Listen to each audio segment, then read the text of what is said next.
Yay Media Group.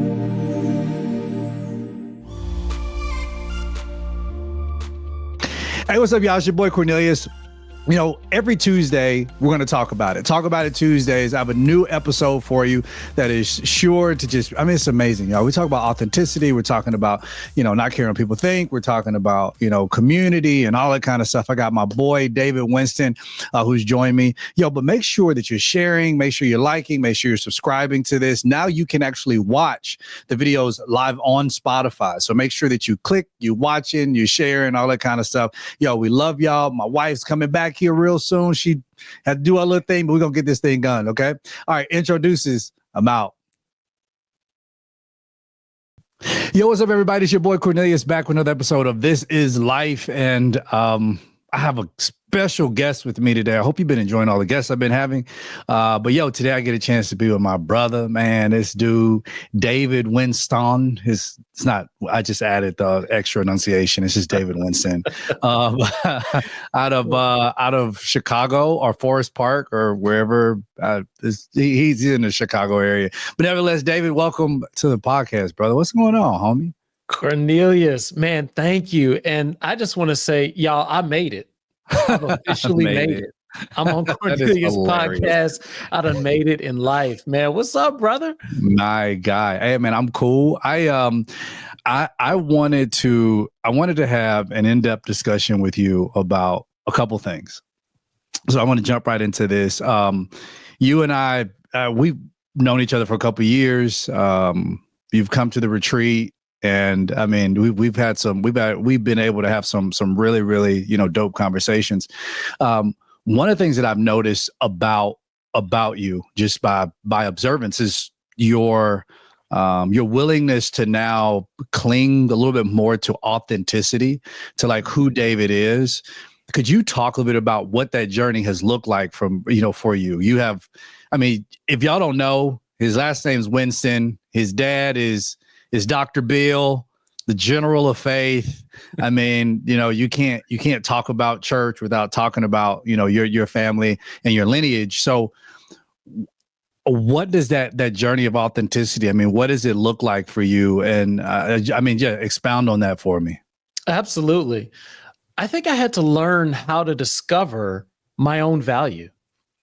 I had to learn to value who I was and what was placed inside of me. And right. I think, for me, my own personal struggle was being able to articulate or study the value in everybody else, but not understand the value that I hold.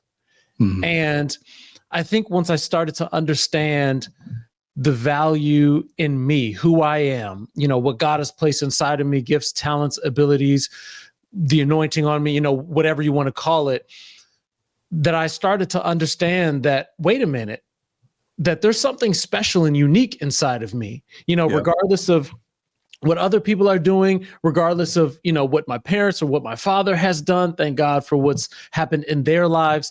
But there's something unique and special inside of me. And I heard one man say it like this: the quickest way to devalue something special is to compare it to something else. And so I had to step back from that comparison trap. I had to step back from looking at others, thinking that they hold more value than I hold. And I think that was really a journey that started, probably 10 years ago. And even maybe when I first got in ministry 15 years ago. And I really believe that, as God connected us up together, and I've told you this privately, and I'll say it again publicly, that I think you have really been used strategically, instrumentally in helping me to understand what it's like to live life authentically, because it's not just living a life like, I don't care what other people say. I mean, maybe that might be an element of it, but it's living a life valuing what's inside of you. And regardless of what other people say or do or their opinions, that doesn't change how you value you. Right. So how does that, how does this transformation, how does this journey begin to affect the relationships around you? Because, I mean, not only are you a great speaker, I guess you're a good pastor. I don't know, but I mean, but you have to you exist between two different dimensions. I mean, you have a much older demographic, you have a younger demographic. Well, you three really, because you have a much older demographic, you have your own demographic, then you have the demographic that is coming behind you. So, how is this journey? How has it changed any of your relationships? Or if at all? Yeah, I think something that happens inside of all of us is as we discover who we are, as I discover more of who I am, it continues to help me evolve. And, like we got our iPhones or Androids, you get the system upgrade, right? And the update. And it evolves. The operating system evolves to do things more efficiently or better or more securely. Or now you got artificial intelligence, right? We're humans that are designed to continue to evolve. So as we understand more of who we are, we evolve, which makes other people have to adjust to our dynamic expression. And what I've learned is that as you're evolving, and other people have to adjust to your expression, some people might be more comfortable with who you're becoming, and some people get more uncomfortable with who you're becoming. Some people, honestly, sometimes you got people in your corner around your circle who are more interested in the broken version of you. And then when you become more healthy, more healed, more whole, more stable, more secure, they get more uncomfortable with that version of you because it reminds them more of their insecurities now. And I think for me, I had to learn that different people are going to respond differently to my authentic expression. And just because they don't like what they see or they don't agree doesn't mean that they have any license to change who I am. And also that means that I have to be strong enough and confident enough that when some people, they don't like it, they don't agree, that I can still know that, hey, I am being true to who I am. And then there's other people who I think are probably in the more majority who are not only blessed, but are empowered or are encouraged through my authenticity, through continuing to be who I am, just like I've been encouraged through your authenticity. And I think it's interesting, as you mentioned, really three demographics. I got the older generation, the old saints, and they're so encouraged by me because I think they see me as a son, as a grandson. They see me through the lens of my father, like, oh, I know your daddy must be so proud of you. And then you have, my generation who are peers, right? You and me, and we're peers. And I think that we can mutually encourage each other. And then you have the younger generation that are like my kids' generation. And so they're looking up to me. But I think in each level, I am required to be authentically me, because that is the me that's going to help people and minister to people the most. It's not the pretend, it's the real. Right. So has anybody cussed you out lately because of who you are? I don't know if lately, but it's happened. I want to say, I appreciate your words too. I never forget one of the first conversations we had in Wyoming. I won't divulge details, but I know we had this whole conversation about authenticity and about you being, who you are, and, stepping into, I think I even asked you a question. It was like, are you going to step into your dad's shoes? And, you being David, you gave this wise answer of, I don't want to step into his shoes. I want to wear my own, or something. I don't know, whatever it was. I just kind of quickly, I was like, oh, whatever.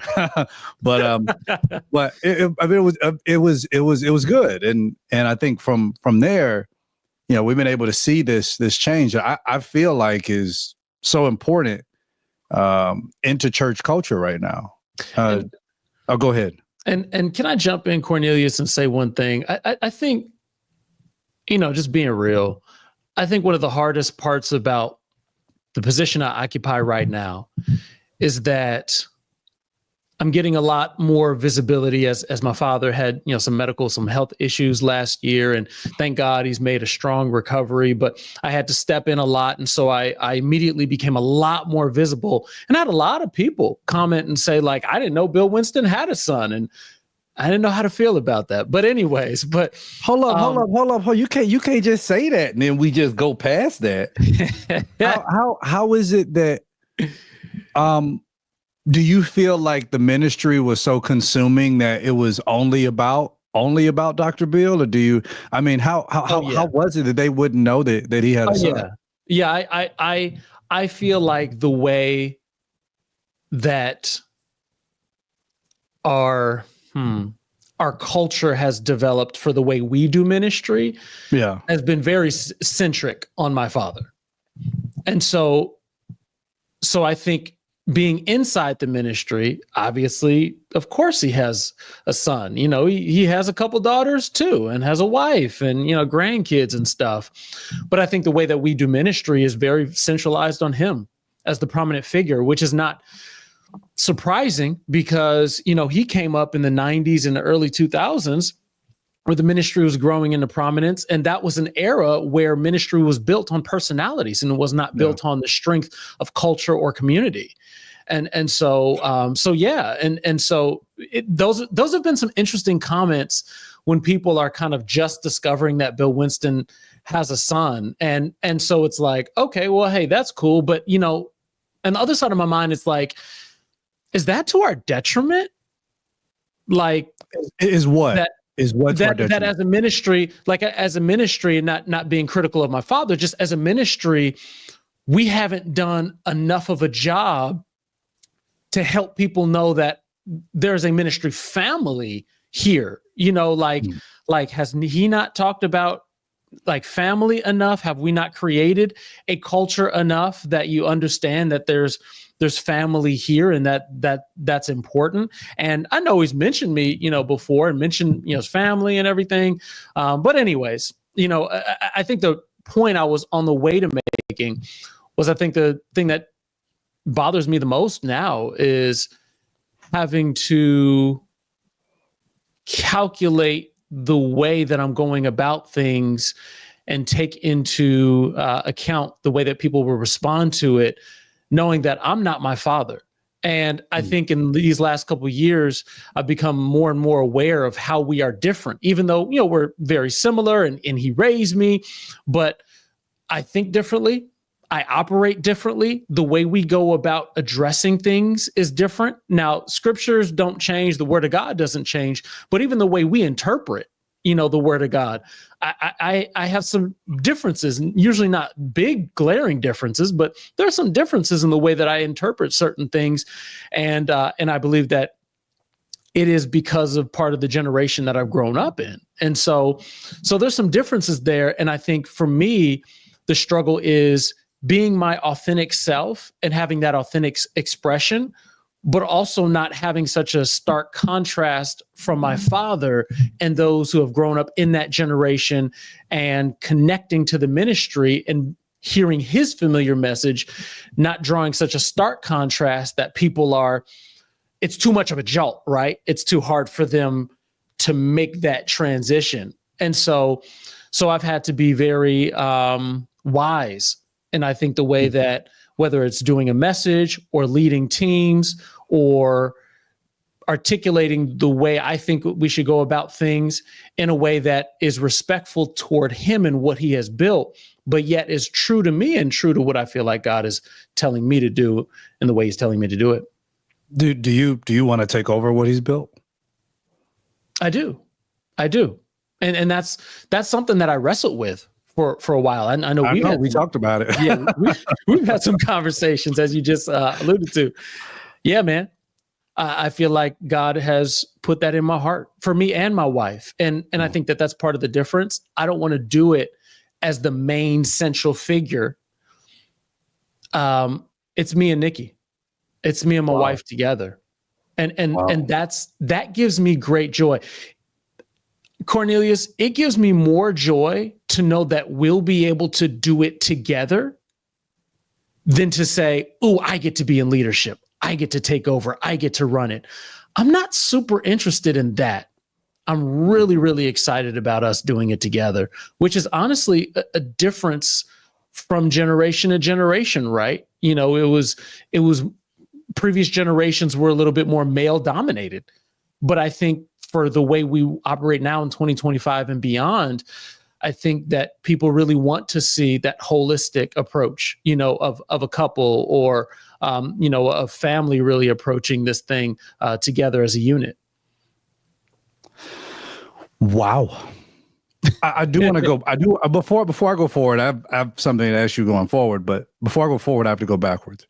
You mentioned, you know, when talking about people who were like, "Well, I didn't know Bill Winston had a dad." You said something to the effect of, "I don't know how that made me feel." If you had to articulate into words how that made you feel, what would those words be? Insignificant. Mm. So how do you deal with that, you know, that feeling of insignificance, and have you dealt with it? Oh, I've dealt with it. That feeling of insignificance. Okay, so let's go here. I think the opportunity to feel insignificant will never go away. I think we just get wiser and stronger and more discerning in the way that we respond toward those opportunities to feel insignificant. Mm. I mean, notice you can build a multi-million-dollar business, Cornelius, but if you're sitting in the room with others who have built $100 million businesses and beyond, there could be a temptation to feel like what you've done so far is insignificant, right? Right. I mean, I think the feelings of insignificance come at all of us. But I have dealt with it in knowing that what I have and what I hold, it may not have been for maybe the person who's like, oh, I didn't even know Bill Winston had a son. But maybe what I have and hold is for someone else. It's for that next generation. Maybe it's not for them. Maybe it's for their kids. Hmm. And to know that my gift, what God has put inside of me, that has a built-in audience. And just because somebody outside of my audience now finally maybe acknowledges and says like, oh, you exist and you had something good to say? Oh, very good. That doesn't have to make me feel insignificant, because I know that there is an audience that not only will tolerate what I have to say, but wants to hear what I have to say. They want to pull on what's inside of me to be a blessing to them and encourage them in the way that God meant for it to encourage them. And so I think for me, I've had to refocus and say that, yeah, maybe I'll get those comments, but those comments pale in comparison to all the litany of testimonies and encouraging words and things that people have said that have been largely positive about what they've received from me, especially through this last year as my dad has been in recovery. And so those are the things that I want to focus on and centralize on, not necessarily so much the things that breed insignificance and insecurity. Right. And I'm glad that, well, let me ask you this, for the person that's sitting there listening to this or watching this, who also feels insignificant. Because one of the reasons why I asked you the question is because I'm confident that there are people who are out there who feel insignificant, who feel like you know, they're hidden. I mean, I wrote a book years ago called Overlooked, because I felt overlooked. You know, I felt like God had just kind of went over me to go with everybody else. And it's almost that the whole, you know, Samuel going to Jesse, and then Jesse lines up all his boys. And then it's like, you know, it takes for God to tell Samuel, like, hold up, this ain't everybody. It's almost like, you know, you forgot about me. I'm the one that's insignificant. I'm the one out with the sheep, but I'm the one that's chosen. So, you know, for those people who are listening, who also feel insignificant, they also feel overlooked. I mean, what is that word of encouragement for them?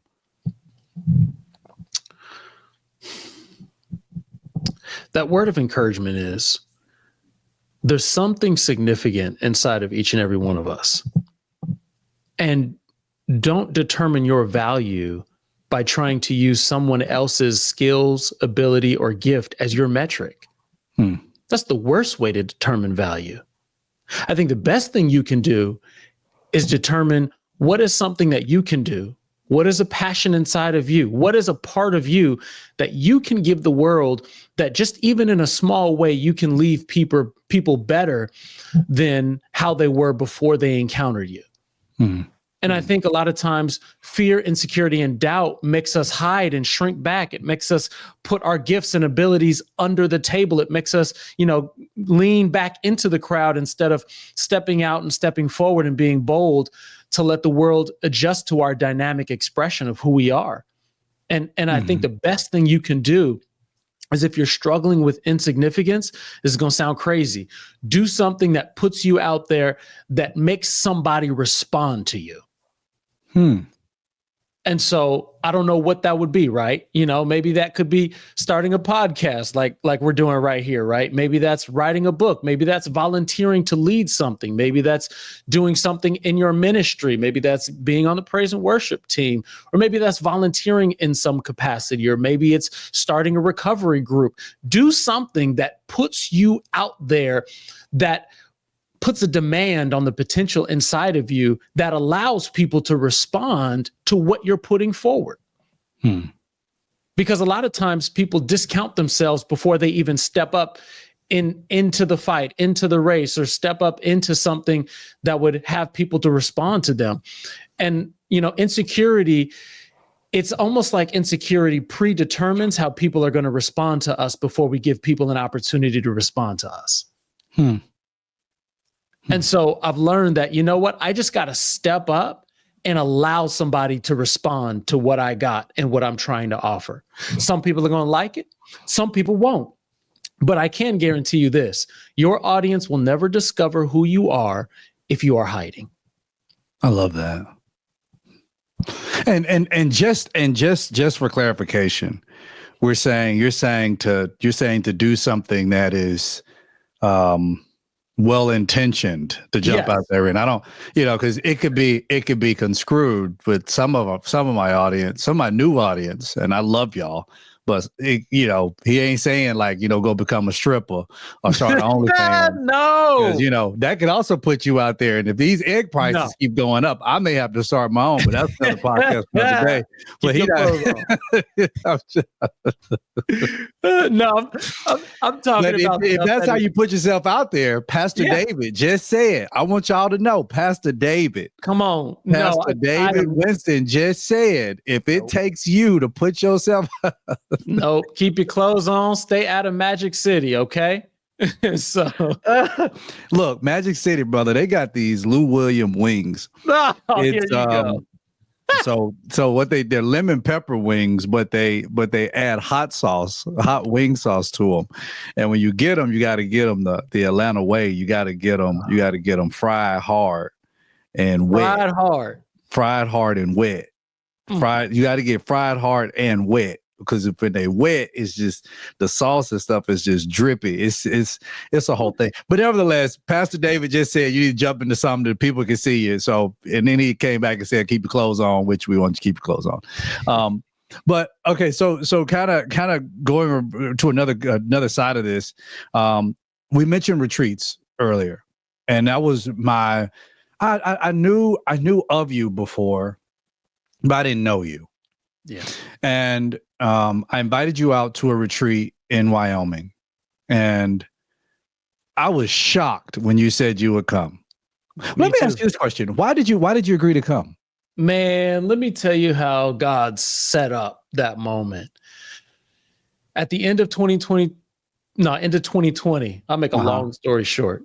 End of 2020, I can only describe where I was as drowning.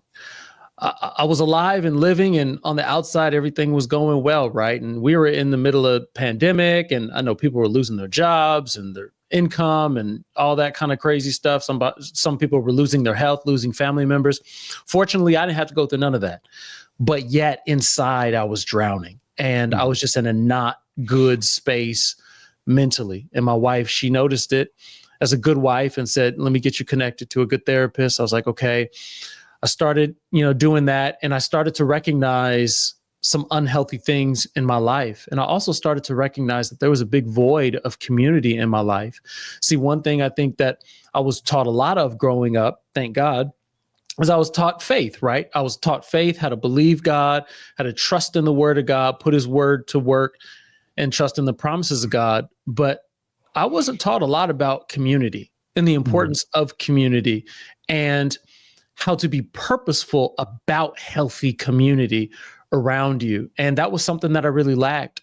And I think it wasn't until that came to my awareness that I understood that isolation was the thing that was really killing me.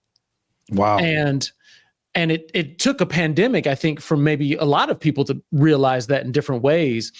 But when you reached out, it was actually in the midst of me getting those revelations. And so, like I said, it was a divine setup that I realized I needed community. Here you were, you invited me. And I remember I told you, I said 3, 4, 5 years ago, I would never have come to this because I would have been too busy, right? And I wouldn't have put a priority on what you were offering through community. But because I noticed how desperately I needed it, it was a no-brainer. I had to be there. And I remember you're surprised that I actually showed up. I was shocked. I told my wife, I said, David Winston. And she was like, Bill Winston's son? I was like, yeah, he said he's going to come. And she was like, does he know that? My wife was like, does he know that? And I was like, I don't know. I said, but we're going to see when we get there. I have no idea. And it was a shock. It was a shock that you decided to come. But so now, from someone who's come and experienced it, what is it that you pull away from? Because you mentioned something that I get a lot of, and it's that I know that men need it, because I was at a place in my life in 2018 when I got invited to one when I needed it. But you said if you had invited me 3 or 4 years before, I would have been too busy and I wouldn't have made it a priority. That becomes a big issue, because I know that men need it, but men just don't see it as something they really want to invest in and make it a priority. Since you've come, since 2021, you've continued to make investment and continuing to attend. And I know that you're healthier now. Your schedule is not lighter. You're stepping into new roles. You're entering into new demands of leadership. So, with all of that still happening, why is it that you continue to make the time to still come back to the table? That first year I came to the retreat, I remember I was standing by the river and I was just having some morning time alone with God. And I remember he spoke to me that first year and said, come back every single year. No matter what's going on in life, no matter where you're at, no matter how busy your schedule gets, come back every year. And I think the most important lesson that first year taught me and that first trip taught me wasn't something that somebody specifically did or said. It was more so what was felt. I walked away that week feeling like I was more filled than I had been in a long time. And when I say filled, I mean my emotional and mental wellness, if we can call it a cup, right? I came there and I was at 10%. I mean, I was low, I was depleted, I needed help, I needed wholeness, healing. And I just left feeling so high, so good, spiritually high, like, just emotionally full. Yeah, you gotta make that distinction nowadays. Spiritually high. And so I left feeling so good. And I remember getting home and I was like, man, like, why wouldn't everybody want this? And I remember my wife saw such a difference, and I seemed so light and just so carefree. And I remember the distinct difference coming and then leaving and knowing that it was community. Like, I had never gone to a place where I had bonded with guys, had deep conversations, talked about some things that I never talk about. Even the ministry friends, right? Right. Cried with some guys, helped some guys, had some guys help me. I mean, just the conversations we had, man, they were transformational. And it wasn't forced. It wasn't contrived. It just happened. And I learned the importance of community. And I think I learned what it really felt like to be fully seen and fully loved. Jesus. Wow. That last piece is impactful to me because, I mean, as you know, for the retreat, it is set up in such a way that it is, when I tell guys, when they tell me to explain it, I explain it as church in the wild. Yeah. Because there are no sessions. There's no preaching. There's no 5 a.m. prayer time. Yeah. And that's what shocked me. Yeah. It's none of I was like, where's the agenda? There's no agenda. So literally you get there and it's just, when you wake up, breakfast is ready at 8:30, but if you can't eat at 8:30, if you wake up at 10 o'clock, the chef is there and the chef will make you some food. Yeah. And it's like, if you want to spend the whole day like you by the river with a cup of coffee by yourself, you can. If you want to go horseback riding, you can. If you want to go and, take your shirt off and take an axe and chop wood for 6 hours, you can. Yeah. If you just want to go sit out in the sun, and sunbathe for 2 hours, if you want to go work out, if you want to go for a hike, if you want to go for a run, like you can, and you're not obligated or anything, but it's so amazing how God meets each and every one of us in the wilderness, man. And it's literally church in the wild. Like God literally met you at a river. And the reason why it's so special to me is because we try our best to fabricate. And we try our best to fabricate and create this type of environment for God to meet us, in conference spaces, whatever. We try to create that, like God's going to meet us here. And it's just the simplicity of just showing up to this place and having God to just meet us there. Man. And man, I'll go ahead. And I know I'm cutting you off, but I'm just reliving that first year moment. It was such a refreshing change to show up and not have to be responsible for anything. Wow.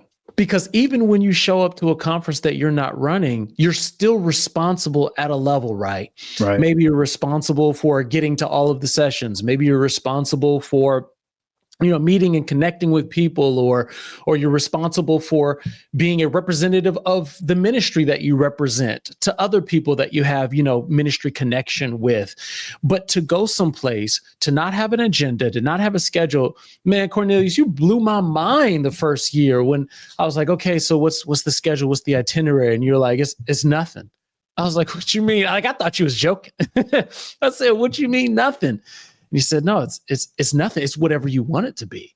Right. And I think that right there was so freeing, coupled with the fact that here's other guys who are at this retreat who are here and their only job is to just serve you. Mm-hmm. And I think because I am a acts of service person, love language person, I think that touched me at such a deep level to see them selflessly serve us as camp attendees all week. Mm-hmm. Man, that really blessed me. And to know that, hey, they're there to just create an experience that you just don't have to do anything. And the fact that we didn't have cell phone service, that helped too, right? And so you're disconnected, you're being served, you're being loved. And it's like when you get that level of clarity, I feel like life becomes more clear. Oh, yeah. And to your point, it's like we're trying to fabricate sometimes, and I use that word specifically, sometimes we're trying to fabricate these environments in the midst of too much busyness. Yeah. And that's my pet peeve. Like, my pet peeve is when people try to make me so busy that it's like, it's hard to hear from God because I'm running around trying to do everything. And then they're like, what's the word from the Lord? And I'm like, the word from the Lord is shut up and leave me alone so I can hear God to give you the word of the Lord. Yeah. For years, man, I went to these pastors' conferences where I was, I was told these, if you're burnt out, you need to go. And I would go, and I mean, you know how these things go. It's, you go to them, and it's a session that starts at 9 a.m. It's a breakout sessions all day. Yeah. And then you have a session that goes at 7:30 p.m. and that session go until 9 o'clock. By the time you get finished, you're so worn out that you don't really have time. You want to go and hang out with your friends or go have dinner or go do something else. And it's just like, you're so worn out, and you're connecting with this person. Oh, let me get your number here. And oh, I saw you on social media here. And oh, I did this. We should do this. You should come preach in my church. And it's just like, it's so much that you just like, you're so drained that by the time you leave, it's like, okay, I need a vacation from the conference. Yeah. And then I hear these people from the stage, David, and I would just feel so disenchanted, because I'm just like, there's such a disconnect between what you think this is from being on the stage to what I'm feeling right now, sitting in the seats. And so to be able to have that type of environment that I can honestly say you've helped to create with these guys, and to just be. Has been absolutely amazing. I got one more question for you, David, and then I'll let you go. But for those individuals who are listening, and I know we talked about authenticity, we talked about what that journey looks like. But one of the big questions, I do a Q&A on my Insta story every Monday, and one of the questions. Oh, thank you, brother. One of the questions that I get all the time, it never fails. This is the one I get the most of, and that is, how do I get to a point where I truly just live, just in my most authentic self? You've been on that journey. You know what that journey is. What do you say to those people? Well, I think it starts first again with value, valuing who you are and what you carry. I think next, you got to end the comparison. That comparison is a trap that tries to get you to slowly devalue who you are and what you carry. And so stopping the comparison, also understanding that there's a potential inside of you, that there's gifts and talents inside of you, but a lot of times they're very raw. And especially if you haven't pushed yourself to do anything, or you haven't allowed others, mentors and other leaders, pastors, whoever around you to encourage you, to push you to do something that you didn't think you could do, then I would be willing to bet that there's a lot more inside of you than you are even aware of. I like to say it like this: potential is like toothpaste. It doesn't just fall out, it has to be pushed out. And until you are pushed, greatness remains concealed even from you. And so put yourself in some positions where you have to place a demand on what's inside of you to do more than what you think you can do. And then I think, one of the last things is, I think that you have to give yourself permission to be yourself. And I think for years, in different ways, I felt like I had to be this way or that way. And I'll use something that's a very trivial example. Like, my dad has been a suit and tie wearer for as many years as I can remember, right? Yeah. And so he wears a suit, the tie, the suspenders, the whole deal. He used to wear the 3-piece suits. And so I would wear that. But what I've found here over the last 2-3 years is that I feel like it doesn't fit for me, even though I have suits that fit. And I'll wear them, from time to time.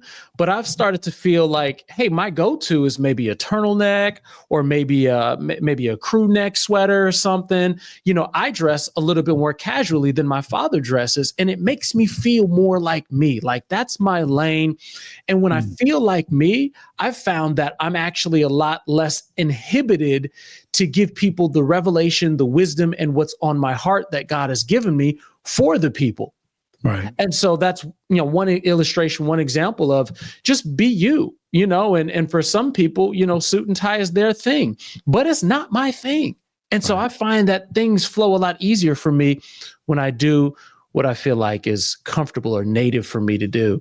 And Cornelius, unfortunately, I think some people have studied others so long, whether it's social media or those around them, that they haven't even taken time to step out and try something that's different, that suits them better. Right. You know, everybody else might be posting that, but maybe God is telling you to post this and you feel more comfortable in this lane. Well, just try it. Just see what happens.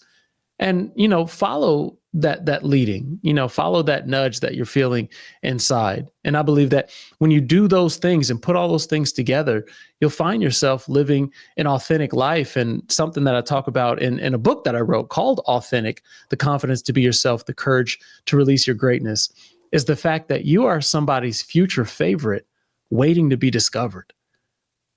Jesus. There's going to come a day that you're going to be somebody's favorite expression of the thing you do. I'm not saying it's going to be 100 million people. I know everybody likes to say that, oh, I'm going to be famous. No, I'm not talking about that.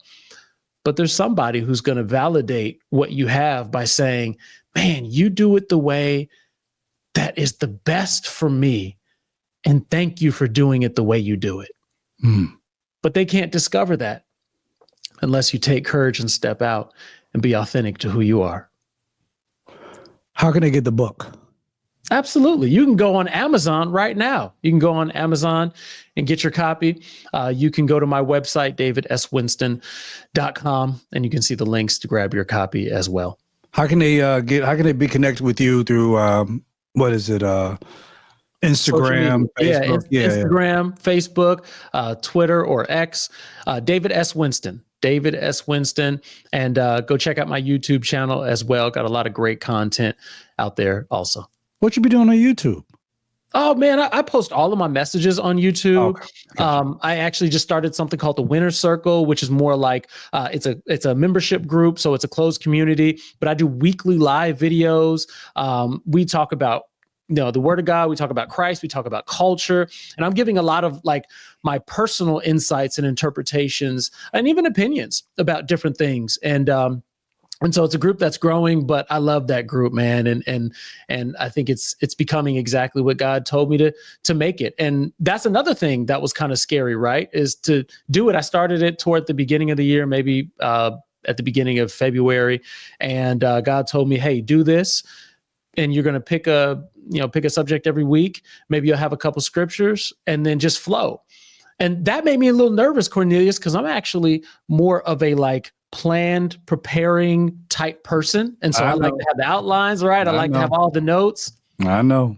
But God is stretching me, right? He's telling me to get out of my comfort zone. So he said, nope, no notes, just flow. And I was like, what? Just flow? But it's been a blessing to others. And so I'm practicing what I preach. I love that. Well, David, I appreciate you for coming on. I still think you need to pray and ask God about me being your assistant. Hey, come on. I cuss a little bit, but we can make it work. No, we need you. But man, I appreciate you. I look forward to being with you in Wyoming. I am coming on the retreat now. Oh yes, I know. I am going to be there. Prayers have been answered. Thank you, God. I'm going to be there with you. So we're going to have a good time in Wyoming this year. And if you're out there, if you're male looking for a community, you want to become a part of our retreat. We have one coming up in Wyoming. It is April the 28th through May 2nd. You can go to sabbathfoundation.com to get more information about it, or you can contact me through any of my social media. Well, not any of them, but just main one is probably Instagram. If you send me a Facebook message or send me some on X, I probably ain't gonna never see it. So on Instagram, this is Cornelius, and I'll be. We can respond back to your DM, something like that. But so David, I appreciate you joining me, man. Thank you so much for being a part of this. All right, man. Love you, brother. Thank you. Love you you too. God bless everybody. All right. God bless, bro. Bye.